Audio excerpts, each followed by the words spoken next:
Welcome to AFTV. I've got the man, the legend himself, Kenny Ken. I'm smiling from ear to ear. It's a regular thing. You normally see me smiling, but we won, and we won convincingly. A 4-0 win. The kids have done it again. I mean, it feels good to see flashes of the old Arsenal. Kenny, what was your thoughts on the game? First and foremost, right, you're standing me corrected. I think the man that needs the special mention is Lacazette. He gets a lot of a bad press. He gets bad press for two things. One, he's not Aubameyang, and two, people feel that his performances have levelled off. It's through his own fault. You know, he started the season very well, scored his first 3 goals. You know, the goal against Anfield was a scuff, and then he allowed himself to be, getting himself in a bad form. You know, his confidence went. He was getting replaced by Eddie Nketiah. That was especially he had that indignity 2 weeks ago against Everton. But today, I must say, that was typical centre forward play. Yeah. For a lot of times this season, people were saying, put a Aubameyang in a centre forward. Lacazette can't do it.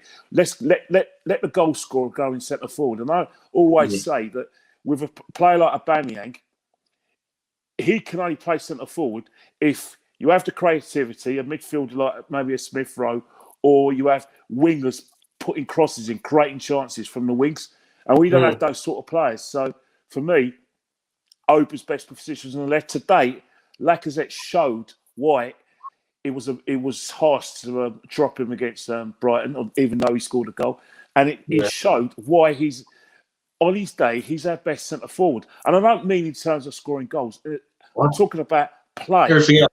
Yeah. Everything else, you know, hold up play. Bring ability to play with his back to goal. And, you know, getting the ball turning and putting the pass in. He was involved in our third goal. He was involved in that. And in his goals, great centre forward goals. I'm really pleased with him. The only frustrating thing about Lacazette is, because I'm a massive fan of his, he needs to carry on doing this. You know, he should be upset. He's not in the French national squad. Yeah. You know, he's let himself go since he's come to the club. Kenny, I've got a few questions here, because do you think Arteta was wrong then to leave him out for, like, as in keep leaving him out for Nketiah throughout in the past? Do you think Aubameyang could have been dropped earlier and he should be giving Lacazette more confidence by bringing him involved earlier? Because I feel like he did leave it quite long before Lacazette started to get his confidence. And I do also believe, like you said there, he's not angry that he's not in the French squad. He's just very like, okay, that's fine. Like when he's dropped out of the squad, he doesn't seem like it frustrates him. He just seems like he's and that frustrates me as well, because the simple reason is that I look at it, right, and he's got to take. We spent what's it, £56 million on him in terms of getting him from Lyon, and we shouldn't even be bemoaning the fact that Giroud is scoring goals for France, he's scoring goals for Chelsea, and you know what a lot of people are doing. So they're rewriting history in terms of Giroud. There's a lot of fans, especially around the fan cams, all the podcasts, who are very frustrated with Giroud's contributions to the football club, especially in the season where we should have won the league in 15-16. But because of Lacazette hasn't scored on a consistent basis, he hasn't consistent form, everyone's having this sort of fairy tales about what a great striker Giroud is. Oh, we should never let Giroud go, which is a load of rubbish, really. But Lacazette hasn't helped matters. And his form this season has been in and out, and that's been off. Maybe it's because he's had some injuries. We don't know that. But he has to be hungry. He has to be hungry. He's a big club now, and he has to deliver. You know what I mean? He can't just leave all the goals to Aubameyang to start celebrating Aubameyang's success. You need to be part of that. You need to be greedy and hungry. And today you've got to do it. All right, it's West Brom. Let's face it, Cecil, they're shit. And I don't mean it in the greatest respect. I'm not saying it because it's West Brom because they've got a great tradition, great football club, but they had nothing to hurt us. They had nothing to hurt us up front. Their passing was slow. Their movement was slow. They were slow to the second balls. We were sharp all over the field. So we had to beat what was in front of us. But saying that, I want Lacazette now to do it in other games. We've got 21 games left. I want to see this consistency from him. We don't know how it's going to end. It's highly likely that we're going to finish where we're going to finish, which is outside where we should be. But it's down to Lacazette to change their minds. Everyone's beating everyone in this league in terms of, like, you know, a week ago, Chelsea were challenged for the title. Now Chelsea fans now want Lampard sacked. Southampton were going great guns. They've had a bit of a stalling period. Man United were nowhere after we beat them. And now look at them. They're level points to Liverpool. So everything can happen in this league because when you have 3 points for a win and teams lack consistency and there's no overall great side, anything can happen. Yeah, agreed. Kenny, do you know what? You've really again, you spun my mind a bit there because you're right. Lacazette, I honestly hope he continues this run because he deserves it and he needs to take hold of the pressure. I think it's the weight of the shoulders that Aubameyang needs to carry. I think he's capable of it. He's definitely capable of it. He can score. He's a great finisher. He just sometimes I don't feel like he is hungry enough. But I'm going to move off Lacazette and I want to just quickly ask you about the manager because I was happy with all the things he's done today, the decisions he's made, the substitutions, the team selection. What were your thoughts? Because I know you said West Brom aren't great, but a Big Sam West Brom might have been different. We normally might have struggled as well.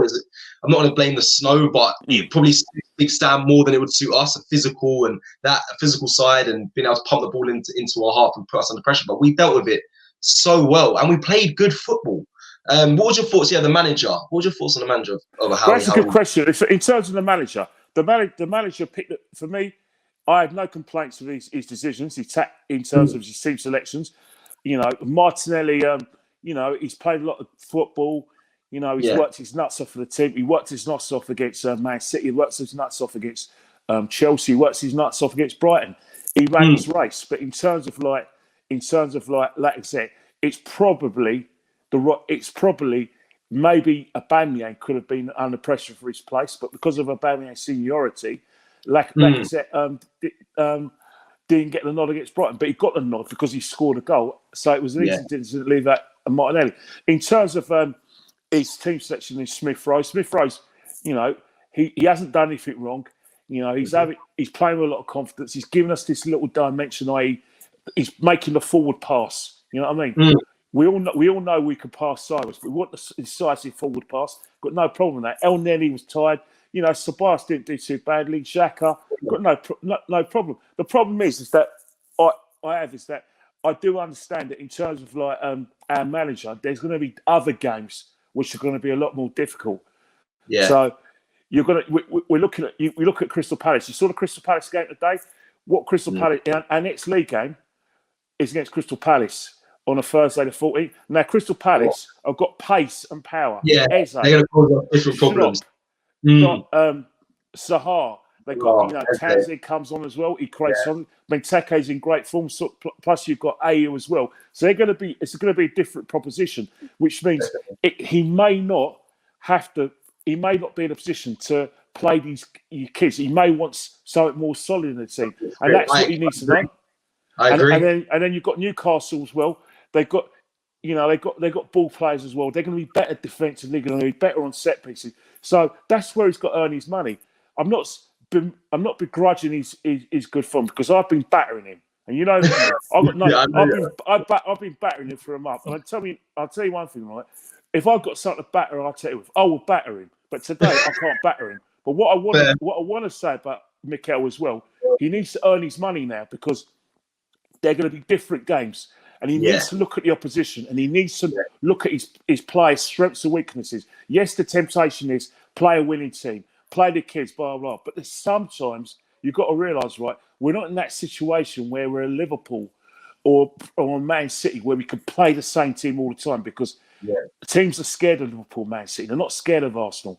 There's going to be, with the greatest respect to West Brom, Crystal Palace and Newcastle are better than them. So is Southampton who are better than them, and so are Man United who will be playing the end of the month. They're better, and who knows? Man United could have got a result against Liverpool at Anfield, and they could be fighting for the championship. It's going to be a different game. So I think where I batter Mikel is if he doesn't look at the opposition and doesn't play horses for courses. If he can't, and that's my problem with Mikel's always been team selection, methods, and his ability to strike. To not, how do I say it? Let me rephrase that. His inability to adapt. No, not to adapt, but his inability to actually stop our weaknesses down the right-hand side. Now, Right. no disrespect. West Brom weren't going to hurt us down the right-hand side. No. Brighton didn't know how to because they made 6 changes. But I'm not begrudging that we won. I don't care.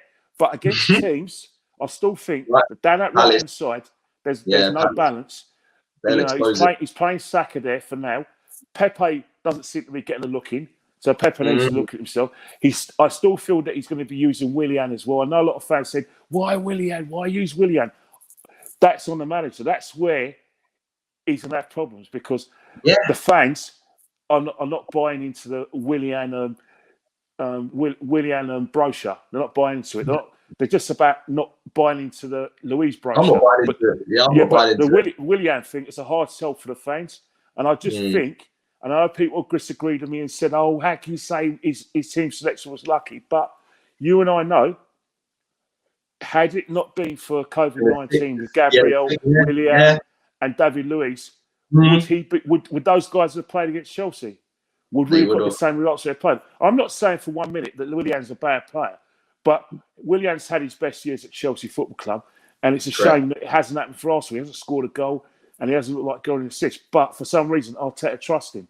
So that's where Arteta's going to have problems. There's going to be team selection, obviously results as well, because against better sides, that's where Mikel's got to earn his money. And if it goes south, obviously someone like myself is going to pounce, but it's not going to be me going to pounce. It's people who are behind him are still going to start having their doubts about him as well. And that's where Mikel's got to earn it. What he needs to do, make the decisions wisely. Look at the opposition. Obviously, we are the Arsenal, but we're a different Arsenal. We don't scare teams. Let's not, play into the opposition hands. I think if Mikel does that, then he'll be a better coach wherever he goes, not just at Arsenal, but anywhere else. And for me, go on. I was about to say I fully agree with everything you just said. For me, if you're asking me right now, is he the man for the job? Hell no. We're 11th place. I want us to be in the mix for challenging. I want us to be part of that conversation for the top 4. We're not part of the conversation for the top 4. We're not part of the conversation for Europe, and we're certainly not part of the conversation for the league title. That's a disappointment. That's not Arsenal form, and that means that the manager and the man in possession isn't doing his job properly. Which means, for me, I still want him to be replaced. Fair enough. Ken, I was going to say, thank you very much. I was going to say, Happy New Year. You was on a roll then. I should have even cut you. Not at all. You got other people to work with, and they need to have their turn as well. It's all good. I just want to say, honestly, what you've said there, I actually heavily agree with you, and I'm going to be interested to see how he approaches the next couple of games then. And I agree. I'm going to be judging him massively. He's not stupid, man. He's not stupid. He's not stupid. He's got his squad. He knows who he doesn't need and who he doesn't need. But if he makes a mistake of keeping players who are not good enough for this football club and keeping players who he's not sure of in terms of like they've got the cojones to do well, to want to fight for this club, then he's a fool to himself and he deserves every criticism that he gets. Definitely. You know what I mean? You've been at Man City. You know what it takes to win big games. Hopefully, you'll learn something from Pep Guardiola because so far you haven't proved that you have. You proved that you can do it in the cup, but the league is where you earn your money. You can't hide behind the cup competitions. If you do shit in the league, then you'll be fired. That happens in football. It's nothing to do with me. I'm not the bad guy here. I'm just telling you how it is.